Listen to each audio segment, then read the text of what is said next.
नमस्कार शेतकरी बांधवांनो. आज आपण वत्सगुल्म वाशिम या स्टुडिओमध्ये आलेलो आहोत आणि आपण या ठिकाणी मानोरा येथील कृषी पर्यवेक्षक दत्ता काकडे साहेब हे आपल्या स्टुडिओमध्ये आलेले आहेत. तरी त्यांच्याकडून आपण आज जाणून घेऊया जलतारा या स्ट्रक्चरबद्दल संपूर्ण माहिती. तर नमस्कार सर. नमस्कार. या आपल्या सर्व शेतकरी बांधवांना जलतारा हे काय आहे व त्याचे फायदे काय आहेत हे आपण सर्व शेतकरी बांधवांना सांगावं अशी मी आपणास विनंती करतो.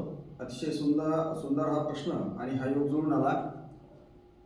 शासनाने या अगोदर शेतकऱ्यांनी बऱ्याच ठिकाणी हा प्रयोग केला. जलतारा काय आहे? एक कमी पैशात जास्तीत जास्त पाण्याचा स्टोरेज किंवा पाण्याचं वितरण करणारी एक अशी ॲक्टिव्हिटी आहे. त्याच्या माध्यमातून आपण जमीन ही पाणीदार बनवू शकतो. कमी खर्चात, आतापर्यंत सगळ्यात कमी खर्चात आणि सगळ्यात जास्त रिझल्ट देणारी ही ॲक्टिव्हिटी आहे. बरं, त्याची शासनाकडून काही अनुदान मिळणार? तर शासनाकडून या ॲक्टिव्हिटीसाठी फार भरीव असं अनुदान माझ्या मते तरी आहे. जवळपास 5,000 रुपयाच्या जवळपास अनुदान आहे, जे MREGSच्या माध्यमातून रोजगारांना सुद्धा काम मिळेल. आणि आपल्या शेतात जे उपलब्ध खडे दगड आहेत ते त्यामध्ये टाकून आपण एक चांगल्या प्रकारची ॲक्टिव्हिटी करू शकतो, ज्याच्या माध्यमातून पाण्याचा जो काही पडलेला पाऊस आहे तो पूर्ण जमिनीमध्ये मुरायला त्याच्या माध्यमातून मदत होणार आहे. बरं, तुम्ही सर्व शेतकरी बांधवांना सांगा की त्याची साईज कशा प्रकारची आहे? त्याची साईज एकदम सिंपल आहे. 5 फूट रुंद, 5 फूट लांबी आणि 6 फूट खोल असा खड्डा. तुम्हाला जर मजूर उपलब्ध असतील किंवा मजुरांना काम पाहिजे असेल गावातल्या, तर त्या मजुरांना काम देण्यासाठी सुद्धा शासनाने हा एक चांगला स्तुती उपक्रम केला, ज्याच्या माध्यमातून मजुराला रोजी भेटणार आणि शेतकऱ्यांना पाणी मिळणार.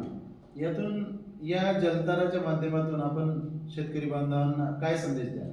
जलताराच्या माध्यमातून मला असं शेतकऱ्यांना सांगावं वाटेल की अतिशय कमी खर्चात जे स्वतःकडे आपल्याकडे जी संसाधनं उपलब्ध आहेत, जी नैसर्गिक संसाधनं आहेत, जी दगड आहेत, त्याला दुसरं काही सिवेट लागत नाही, काही टेक्निकल नॉलेज लागत नाही, जे कोणीही करू शकतं.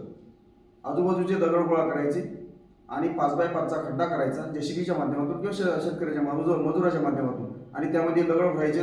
दगड असे भरायचे की जमिनीच्या वर 1 फूटभर किंवा अर्धा फूट तरी आले पाहिजे, म्हणजे येणारं पाणी त्या बाहेरच्या दगडाला ताडून फक्त पाणी यात जाईल आणि तो खड्डा जो गाळाने किंवा मुरमाने बुजणार नाही. आणि जेवढं पाणी येते एवढं पाणी पूर्ण जमिनीत मुरल, नद्या नाल्यांना सोबत गाळ जाणार नाही आणि पाणी सुद्धा शिल्लक जाणार नाही. जर सर्वांनी आपापल्या एक एकरावर जर ती एक ॲक्टिव्हिटी, एक खड्डा खोदला, शासन प्रत्येक एकराला एक खड्डा देणार आहे, तर प्रत्येकाने एक खड्डा खोदला तर आपल्याला धरणाची आणि याची सुद्धा गरज पडणार नाही. आपल्या शेतात आपण जागच्या जागेवर आपण पाणी मिळवू शकतो आणि आपली उन्नती साधू शकतो, आपण ओलीत करू शकतो. तर बघा शेतकरी बांधवांनो, या ठिकाणी संपूर्ण जलताराच्या या सर्व जलताराच्या बाबतीत सर्व माहिती या ठिकाणी आपल्या सर्व शेतकरी बांधवांना मिळालेली आहे. तरी या जलताऱ्याचा सर्व शेतकरी बांधवांनी सर्वांनी लाभ घ्यावा असं कृषी विभागाच्या वतीनं आवाहन करतो. धन्यवाद.